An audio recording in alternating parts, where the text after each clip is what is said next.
Red Dead Redemption is a universe with endless lore. Around every turn there's something new to discover, or just simply overhear or read. And with the bulk of that coming from Red Dead Redemption 2, a game that focuses on the dying days of the Linde Gang, I thought it would make for a meaty video to explore all of that lore that surrounds the gang. Now this is not a topic I haven't explored in the past. I did a video on the rise of the Linde Gang that covered the broad strokes, but come on, it's only 15 minutes long. And there are plenty of instances in my content where this lore intersects. And I also did a mini-series exploring the origins of various members of the gang, a series I was never going to be able to keep up because some members have more lore than others. And then I simply thought to myself one night, why don't I just compile those ideas into one and create a video on the complete lore of the Linde Gang. Now this video promises to be quite the meaty boy, so I've had to work on it between other projects, but hopefully, if anything, that enhances the quality. But on that subject, I suppose you'll have to be the final judge. Now this video will compile everything I can find up until the events where we meet the gang chronologically for the first time in 1899, with a bit of leeway to accommodate the stragglers that came in just after the beginning of Red Dead Redemption 2. So please enjoy the complete lore of the Linde Gang.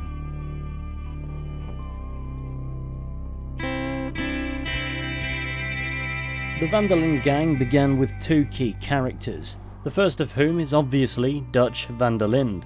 Dutch was born nearby to Philadelphia, presumably within the state of Pennsylvania, though that specifically is never clarified, in the year 1855, to a mother of English heritage named Greta and an unnamed father of Dutch heritage. During the American Civil War, his father fought and died for the Union, falling in battle in Pennsylvania, instilling a grudge against the southern folk in the young van der Linde, and also presumably leaving him without a male role model to look up to.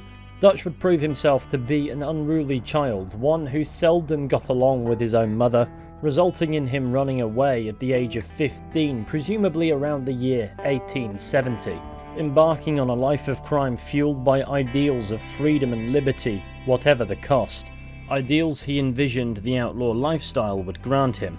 His ideology shielded him from believing he was a simple thief, instead opting to believe his actions served a higher purpose. Those values in turn likely fueled his drive for knowledge, as with intelligence comes the ability to rationalize one's actions and justify them within the confines of a pre-established ideology. But more importantly, with regards to this video anyway, his openness to learning and ability to think granted him the all-important shrewdness required to survive the outlaw lifestyle. A trait that no doubt came in handy when, in the mid-1870s, a chance encounter with a con artist wouldn't necessarily change the course of his life, but certainly shifted it laterally, as that particular grifter was a man named Hosea Matthews. Apparently Hosea was born at sometime around the year 1844, claiming to have been raised in the mountains. According to his own account, his father was a sinful character, who despite living until the ripe old age of 75 years, only really saw Hosea very occasionally.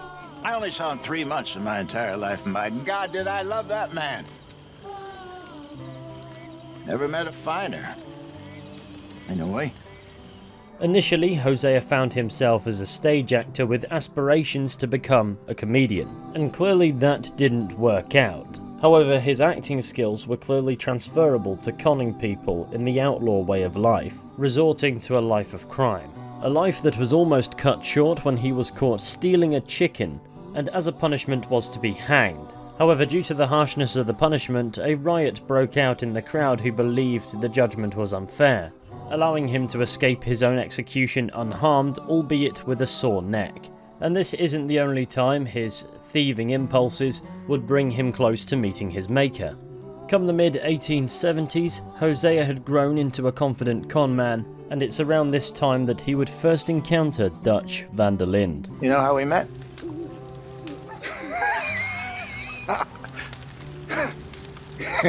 Pair of hucksters trying to rob each other. By a fire just like this, on the road to Chicago back in, when was it, 78 or thereabouts. Whew. More than 20 years. We ain't dead yet. Not quite. Oh, Dutch was something special back then. I guess he's something special now. I thought I could con the paint off a wall, but he was good. He was good. I'd spun him this yarn about a mile long about my daddy, the ambassador, and would he help me find my way back to Paris, France, when all of a sudden I looked and my money and my gun had disappeared.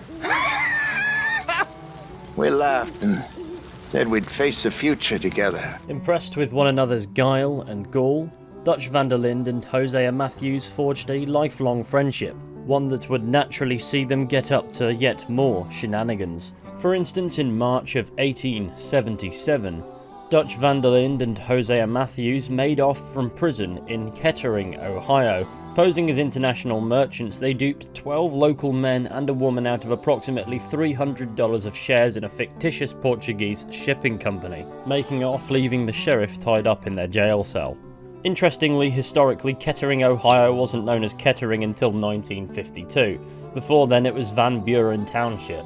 The city would take its name from inventor Charles F. Kettering, who wasn't born until 1914. So this article is really strange, furthermore suggesting that Dutch and Hosea met each other at least a year before when Hosea said, as 78 or thereabouts clearly isn't the case. But you get the point. If you can't remember the year you first met somebody, you've known them a bloody long time. Also, 1877 would be the year Dutch and Hosea encounter a street orphan by the name of Arthur Morgan. Born around 1863 to Beatrice and Lyle Morgan in the northern United States, Arthur would lose his mother at a young age due to unknown causes, and by that I mean he never tells us why. He had a strained relationship with his father Lyle, who would be arrested for larceny in 1874. Arthur would later witness his death and kept his old man's hat as a memento. Following a chance encounter with Dutch van der Linde and Hosea Matthews around the year 1877, the pair would take the young boy under their wing. They'd teach him how to read, write, fight, shoot, ride and hunt, and Dutch would instill his own worldview and philosophy in the young man. Arthur in turn would come to view Dutch and Hosea as a pair of father-like figures. Around a similar time, Dutch would become romantically invested in a lady named Susan Grimshaw. With the old guard in place, the Van der Linde gang was well and truly forming. It's unclear quite when, but at some point in the early years of the gang, Arthur had a dog named Copper, an animal he cared deeply for despite being largely unable to control him. At some point in the early days of the gang, Hosea Matthews was married to a woman named Bessie, with whom he took off and tried to leave the outlaw life behind him. However, Hosea couldn't stay away for long. Despite this, Bessie remained by his side. At some point around this time, Dutch would cease his relationship with Susan Grimshaw, beginning a new relationship with a woman named Annabelle. At some point during the 1880s, Dutch van der Linde would first meet the infamous outlaw and later enemy of his, Colm ODriscoll. Pronounced Colm, however, he pronounces it Colm, so yeah. The pair had an uneasy relationship, with Dutch disliking how O'Driscoll treated his men. In return, O'Driscoll would mock him for his philosophy. The notion of making a better world was lost on him, but more on that a bit later on. In these early days, the Van der Linde gang had something of a Robin Hood approach to the outlaw life, stealing from the rich and giving to the poor, redistributing some wealth to those who needed it most whilst taking a cut for themselves. At this point, they mostly stuck to smaller robberies and scams, but they were trying to make a difference by helping those in need. Dutch would even scold Arthur one time for robbing a poor man. The gang's next recruit would come in 1885 when Dutch happened upon a group of Illinois homesteaders attempting to hang a 12-year-old boy.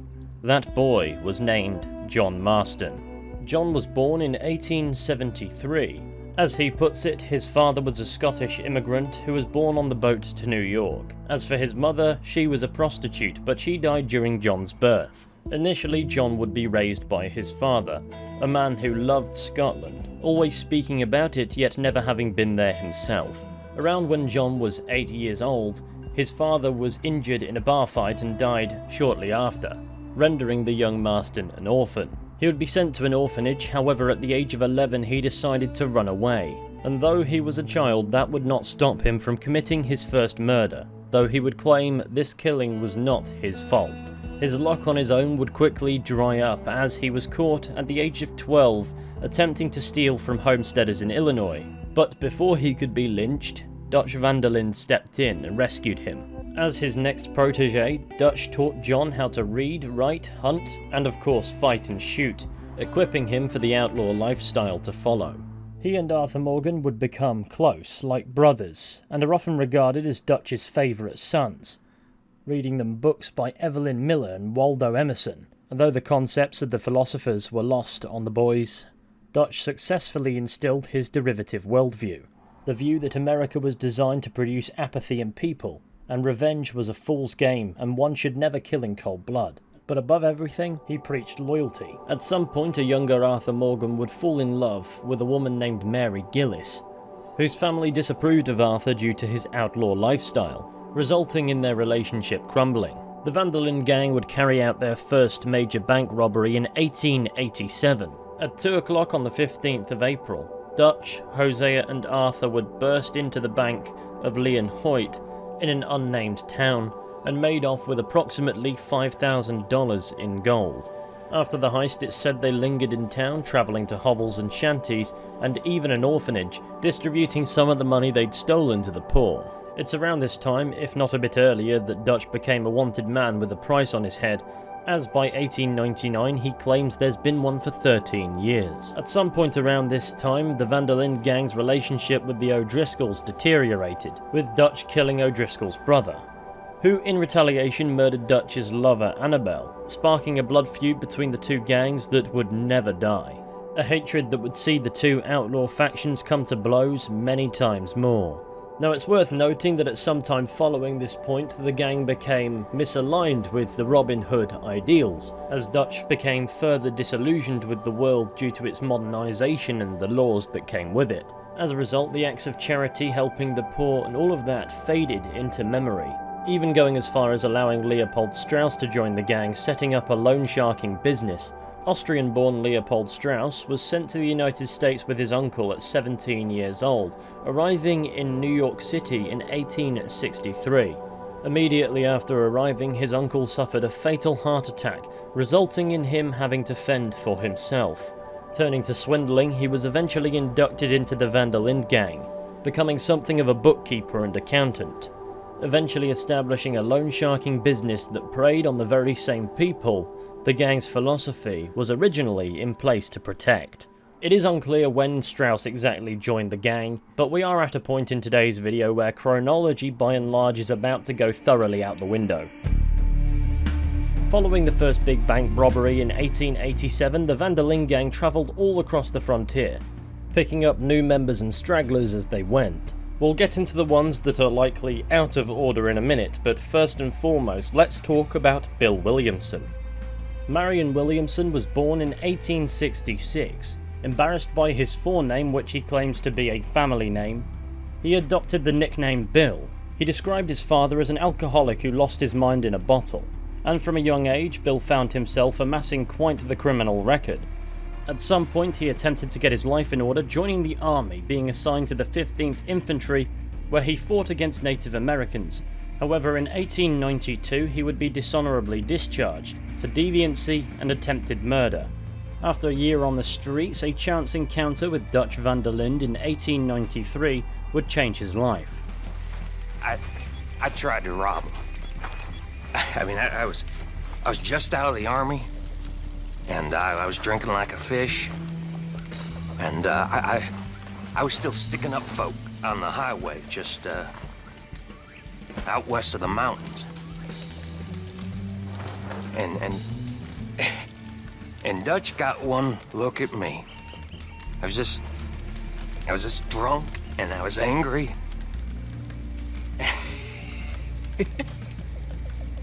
and he just burst out laughing. And I was so mad, I swear I could have put a slug in him. But he cheered me up, and he gave me purpose. and with Bill the gang gained a loyal gun. And then at some point prior to 1894, the gang would pick up a character known only as Uncle, a lazy freeloader whose true name is unknown. Arguably one of the most mysterious members of the Van der Linde gang on account of the fact that nothing is truly known about him. When telling stories around the campfire, it's implied he's a bit of an unreliable narrator, and his introduction to the gang is shrouded in about as much mystery. He just kind of showed up one day. Nonetheless, his endearing personality allowed him to stick around, despite his role within the gang being that of an unproductive mouth to feed. But apparently he was born in Ohio at some point prior to 1849, where he had an uncle named Jeb who he described as the kind of man you wouldn't want to be left alone with. Apparently his parents passed away when he was only 9 years old, forcing him to move to a new city, a new place, and live simply on his wits, where he became a petty criminal. He also claims to have been married at least twice. Despite being a lazy layabout, he did prove to have some value to the gang, not just as a keen storyteller. He was in fact capable of rising to the occasion should the situation demand it, accompanying Arthur Morgan and Bill Williamson on a bank robbery near the Canadian border, where he served as a lookout, albeit not very well according to Arthur. He also introduced the gang to Abigail Roberts. Born in 1877 and somehow knowing Uncle, she was introduced to the gang in 1894, aged 17 years, at which point she was already a prostitute. She would have relations with various members of the gang before ultimately falling for John Marston, much to her own behest, I'm sure. In the year 1895, Dutch van der Linde would happen upon the young Mexican exile, Javier Squi. Born in Nuevo Paraíso, Mexico in an undisclosed year, to a drunkard labourer father, he would witness his uncle and 4 other men be castrated and fed to pigs due to suggesting villagers demand a fair wage. He became a notorious bounty hunter and something of a revolutionary, fighting against his perception of a corrupt system within Mexico. A warpath that led to him killing a former powerful military man. Fearing that those he held closest to him would suffer if he remained within the country, he fled to the United States. In this country, I spoke no English. I was afraid. I had nothing except for my fear, for I left in a rush. I was starving, feeble, and alone. I thought I would die crossing the desert. I thought I would get here and be sent back. I thought I would be killed here. Instead, I was simply starving because nobody cared.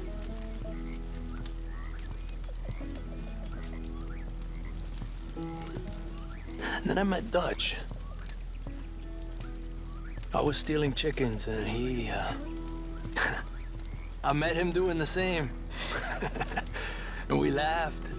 He took me in, and he fed me, and he clothed me. And I met all of you.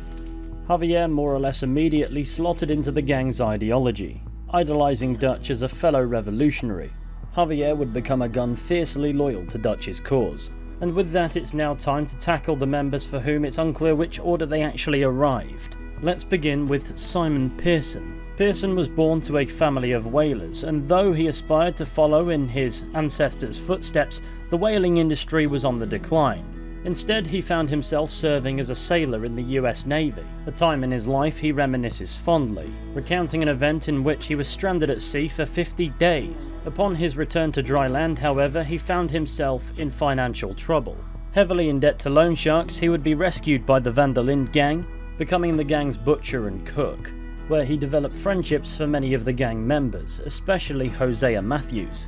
Not much is known about Karen Jones' life before the gang, or even much about how and when she joined. However, she has the background of a scam artist and trigger woman with a love for the outlaw lifestyle and no intents to change it. Notably, at some point between 1895 and 1897, she aided Arthur and Javier in a bank robbery in Tucson, Arizona. Posing as a nun, she managed to hide firearms under her clothes, and that's all that's really known about that. Orville Swanson was a former clergyman who gradually found himself losing his job, family, and his beliefs as a result of his sinful indulgence in earthly pleasures. For instance, he's partial to a bit of booze. At some point he was married to a woman named Margaret. However, as it turns out, she was already married, rendering Swanson party to bigamy. The law caught up with us in San Francisco. She jumped aboard a ship and sailed to Shanghai, I believe. Suppose I still am married in a way, but it hasn't been terribly fulfilling. Under unclear circumstances at an unknown time, Swanson would save Dutch van der Linde's life, resulting in Dutch, out of gratitude, allowing Swanson to stay with the van der Linde gang. Josiah Traone is a strange one. He was born in Cornwall, England, though he claims to have no memory of it. Emigrating to the United States, likely as a child, Traone grew up to be a con man, becoming an associate-stroke member of the van der Linde gang some years prior to 1899. Though loyal in his own way, his relationship with the van der Linde gang is best described as an affair, disappearing from the gang for months on end, but always coming back. This is likely due to the fact he leads a double life, with a family, a wife and 2 children named Cornelius and Tarquin, who live in the city of Saint-Denis, and seem ignorant to the criminal nature of his schemes. In turn, the gang appear to be ignorant to the existence of his family. Though he considers the van der Linde gang his friends, he's cunning and always looking out for himself first and foremost, and in return doesn't appear to be the most trusted member. Mack and Davey Kender are 2 members of the gang we never see that supposedly joined the gang at some point prior to 1898. The brothers are described as rather wild and violent men, who served as competent guns in the van der Linde gang. To define them, apparently Davey was an avid drinker and poker player, and according to Bill Williamson, Mack was a heartless son of a bitch, but he had a heart, implying that though he was ruthless and according to Hosea Matthews had a hair-trigger temper, was also capable in his own way of being kind. Mary Beth Gasel joined the gang at some point prior to the year 1899 at an undisclosed time, following getting into trouble stealing watches and wallets from several men. The van der Linde gang saved her while she was being chased by her pickpocketing victims, thereafter joining the gang where her genuine kind good nature, combined with her ability as a thief, made her a true asset to the organisation. Now before we continue with that list, let's break it down by talking about some of the key events that occurred during this time of growth. Chiefly, John Marston and Abigail Roberts would have a son named Jack in 1895. With Jack Marston being born into the gang, its members became his family, viewing the bulk of his elders as aunts and uncles. In return, the adults of the gang shielded him from the darker nature of the outlaw life. John, however, struggled with the birth of his son, feeling unable to connect with the infant Jack, and fearing he'd be unable to raise him. John would disappear from the gang in 1896, before returning a year later, and though mostly welcomed back with open arms, Arthur Morgan still felt betrayed by John for ditching the gang. It's also worth noting at some point, possibly even before all of this, Hosea Matthews' wife, Bessie, passed away, and according to Hosea, following this he spent an entire year drunk. Anyway, back to the stragglers list as it were. The next one to discuss doesn't really have a name. However, at some point there was a rat in camp. This unnamed traitor was caught and killed in the gang's camp, and that's all we really know. Tilly Jackson had been an outlaw from the age of 12, running with the Foreman brothers gang after being abducted by them. She eventually escaped after killing Anthony Foreman's cousin Malcolm, slitting his throat. However, when she returned to her home where she expected her mother to be, she learned she passed away. She would later be in trouble, and Dutch van der Linde happened to pass by. Dutch took Tilly under his wing and taught her how to read. As a result of this occurrence, she became a member of the gang. At some point after the traitor incident, Sean Maguire was an Irish-born son of an outlaw named Dara Maguire, who fled to America with his son before being hunted down in the States and killed, leaving the young Sean alone. He was sent to a reform school, but it did very little for him. And then one night in North Elizabeth, he encountered Dutch van der Linde and Hosea Matthews. I tried to kill Dutch first time I met him. Y'all heard that story, right? Sean Maguire attempted to rob a fancy pocket watch off of Dutch and Hosea, who simply laughed. Having seen him coming a mile away, they'd sneakily removed the bullets from his gun. After being amused by Sean's audacity and overconfidence, they allowed him to join the gang. And then there was Molly O'Shea. a woman from a wealthy family in Dublin, Ireland, who came to the United States in search of adventure and romance. It's unclear how she came to join the van der Linde gang, however, at some point prior to the year 1899, she became Dutch van der Linde's lover, in inverted commas of course. By 1898, the van der Linde gang had arrived in Montana. At this point, Arthur's dog Copper was still alive, as he's fondly remembered for eating all the fish that Hosea had caught. However, at some point after this, he did pass away. It's unknown as to whether or not his cause of death was a fish overdose. Following some trouble and a fire in the north, the gang began to travel south, passing through the Grizzlies to avoid being tracked. It's here where the gang spent the winter in the western foothills of the mountains, where according to Arthur Morgan's journal, food was plentiful and life was good. While up this way, Dutch picked up a lead on some land that he intended to buy, somewhere the gang could settle and establish a society based on their ideals. However, Dutch did not commit to the purchase. As Arthur speculates, it either didn't match his criteria or something spooked him. And thus the gang continued to travel, picking up yet more members.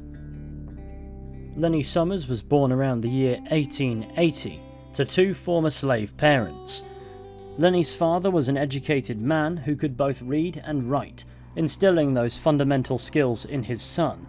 However, one night a few drunk men would beat Mr. Summers to death, and Lenny would kill them in an act of retaliation, rendering him an outlaw at the young age of 15 years, encountering and joining the van der Linde gang in the Grizzlies in late 1898. For some reason, Hosea Matthews was cautious of allowing Lenny Summers to join the gang to begin with. However, the pair began to mutually respect one another, even becoming friends. And then came Charles Smith, the son of an African-American father and Native American mother. He claims to have lived with his father at his mother's tribe until the US Army drove them away. His mother was captured and taken away, never to be seen again, driving his father into a deep depression and the alcoholism that came with it. At the age of just 13 years, he ran away, choosing to survive on his own. In this time, he fell in with several gangs, however he never quite felt as though he belonged. That was at least until he met and joined the van der Linde gang, where his survival abilities, general decency, across-the-board competence and extreme deadliness made him an asset. One made loyal to the van der Linde gang because he was taken aback by how fairly Dutch treated him, a trait he'd found to be rare due to his ethnicity. Then there's the unseen character of Jenny Kirk, who the gang had found abandoned at the roadside between 1898 and early 1899. Hosea Matthews described her as having a spark, and apparently she became close friends with Javier Squi. Also, Lenny Summers developed something of an attraction towards her, which he never got a chance to act upon. Also, at some point in 1898, Dutch was looking to sell some stolen gold. However, in the process of doing so, he accidentally aggravated the locals of Crenshaw Hills, resulting in the deal going south and a bar fight that almost cost him his life. However, in a stroke of luck, he was rescued by an outlaw named Micah Bell. Micah Bell III was born around the year 1860 to ruthless outlaw Micah Bell Jr.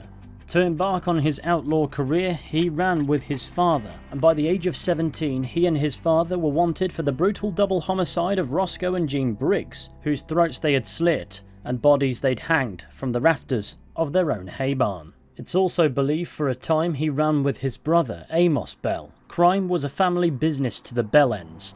However, by 1899, evidence suggests Micah's brother went straight, living in California with his wife and daughters, demanding Micah never attempt to contact him, and if he did, Amos would kill him. He also knew other outlaws, Cleet and Joe, who had temporarily joined the van der Linde gang over the course of the main story of the game, and he was involved in a failed bank robbery down south with an individual named Norman, who went by the nickname of Skinny. After saving Dutch's life and being inducted into the gang, he was respected for his experience and combat abilities. However, he was generally disliked for his confrontational, antagonistic, argumentative personality. Though often at odds with other gang members for his reckless hot-headedness, Dutch took a liking to him, an error in judgment he would live to regret. Now, before we crack on to you-know-what, there are a couple of events that I've failed to slot into the chronology. For instance, that of Arthur Morgan's son. Following an encounter with a young woman named Eliza, Arthur learned that she became pregnant and offered to help in any way he could despite his outlaw lifestyle. Upon the boy's birth, he was named Isaac, and Arthur would attempt to occasionally stop by every few months, staying with them for days at a time, providing support however he could. He remembers his son as being a good kid. However, unfortunately, one day when attempting to visit the pair, he simply found 2 graves in the ground outside. He eventually learned that his son and his son's mother had been murdered by outlaws who only managed to attain $10 for doing so. This event hardened Arthur to the reality of his own lifestyle. Being an outlaw himself, he came to believe he was a bad man, and therefore he could not have nice things happen to him. The other event I can't really slot in is the death of Greta van der Linde, Dutch's mother, and though she passed away in 1881, Dutch only discovered years later through an uncle of his, so it's unclear when he actually learned this, and therefore unclear when it became relevant to, well, the topic of this video, if indeed it ever did. Anyway, with those 2 events encompassed to the best of my ability, let's crack on. By the dawn of 1899, the gang had arrived in the state of West Elizabeth, setting up camp outside the developing town of Blackwater. It's here where they went about their ordinary routine of going about finding leads for jobs to pull. Arthur and Hosea had found a lead on a profitable scam. However, Micah Bell came to Dutch with a much more risky scheme in mind, robbing a ferry that just so happened to be loaded with money. Despite protests from Hosea and Arthur, Dutch decided it would be worth the risk. So they planned the heist, even going as far as scouting potential safe spots in New Austin to fall back on. But when it came to enacting their plan, the ferry heist didn't go well at all. Once they'd successfully picked up the money on the riverboat, they were instantly swarmed by Pinkerton agents and local law enforcement, resulting in a massacre. Dutch van der Linde would kill an innocent girl in the process, and the gang would sustain heavy casualties. Mack Callender was killed, Davey Callender was mortally wounded, Jenny Kirk would also die, and John Marston would be shot, although he'd only suffered a flesh wound. Beyond that, presumably Arthur Morgan's horse Boadicea would also be killed at this point. Sean Maguire would be left behind, managing to escape Blackwater uninjured. However, he would be captured by bounty hunters. The gang would be forced to flee, without the $150,000 they'd stolen, in the opposite direction to their intended destination, up into the freezing cold mountains where they hoped a blizzard would allow them to shake their pursuers, which is where we meet the gang at the beginning of Red Dead Redemption 2. Confused, frightened, and low on supplies, we join the gang as they struggle to come to terms with the events that just transpired, while also desperate for shelter and supplies. I don't wish to cover the entire game of Red Dead Redemption 2 because that's something you can experience rather than just piece together. However, at this point there are 2 more gang members yet to join, both of whom are met in Chapter 1 of the game. The first of whom is Sadie Adler. Having grown up in a harsh environment, she learned to hunt and ride horses and otherwise survive. In September of 1896, she married Jake Adler, taking up residence on a ranch in the state of Ambarino. It's here where she and her husband would share the work between them, and despite the harsh lifestyle of living in the mountains, she was happy. However, tragedy would strike in the form of the van der Linde gang's most bitter rivals. A short few days before the beginning of the game, their house would be robbed by the O'Driscolls, who murdered Jake, forcing Sadie to hide in the cellar for days until Dutch, Arthur and Micah came along and killed the O'Driscolls, taking her back with them to the gang's camp, where ultimately she wound up remaining with them. Over time she proved herself to be a capable combatant, albeit terrifying in the sense that she was unpredictable on account of her vengeful agenda. And then on the other end of the spectrum we have the harmless Kieran Duffy, an O'Driscoll captured by the van der Linde gang during the Coulter chapter. We learn that Kieran was orphaned at a young age and the stables he worked at would fire him shortly after. He attempted to join the army but it didn't work out, and then he fell in with some outlaws, and they wound up getting killed, and then he encountered the O'Driscolls, who forced him to ride with them or die. Due to his previous employment working at a stables, he took care of the gang's horses, but described himself as being the bottom of the food chain. After proving himself to not be a threat to the van der Linde gang, he's accepted among their ranks, but again retains his position as the bottom of the food chain. And with that, I feel as if I've more or less accomplished what I set out to do. The complete lore of the Van der Linde Gang prior to 1899. Or at least prior to the events of the game, and then the straggling bits that you see at the beginning of the game. But there are some details that I noticed I've missed and I'd like to go over now. Between the years of 1887 and 1899, the Van der Linde Gang managed to hit approximately 36 different bank robberies in various locations around the country. But Ross says that John Marston specifically robbed at least 40 banks that he's aware of, and it's likely those occurred during his time with the gang, so the number is likely higher. I also forgot to mention the time Arthur bought 3 fish from the market and claimed to have caught them himself, and the gang feasted and toasted in his name because he caught the fish when in reality he hadn't. But that's not an important detail after all, is it? But it's still lore, so it needed to be mentioned. And I'm sure there are other smaller details that I have missed, so you'll notice the word complete in the title has inverted commas around it. Anyway, the Van der Linde Gang is a complex beast filled with personalities and family dynamics, and though as time went along the philosophy that held it together slowly faded, and by 1899 the gang was on the decline, it certainly was in its heyday more than just a mere criminal organisation. It was a family of society's unfinest. One that makes you sad when you realise the story of Red Dead Redemption 2 is us watching it fall apart. And though that too is part of the gang's lore in theory, we see it happen, and so extending the video just to encompass all of that would just make this video a cheaper way to experience Red Dead Redemption 2, and that's not what I want this video to be, so I'm gonna leave it here. Thanks for watching, I really hope that you enjoyed today's video. I think I did a better job on the video I did on the rise of the Van der Linde Gang years ago and went into more depth that was there. And in a few days I'm going away for a short bit, but I wouldn't be satisfied and able to relax if I didn't drop something that I felt was really good before I did go. Whether or not I accomplished that, I suppose, is up to you. Nonetheless, I suspect there are little snippets of lore that this video could have done with that I've missed. If so, please let me know in the comments section. Regardless, thank you all for watching, I really hope that you've enjoyed it. If you did, be sure to go ahead, leave a like, subscribe, share the channel with your friends, all that wonderful stuff, I would massively appreciate it. And with any luck, I'll be seeing you all very soon with another video at some point, but until next time, please, take care, and goodbye.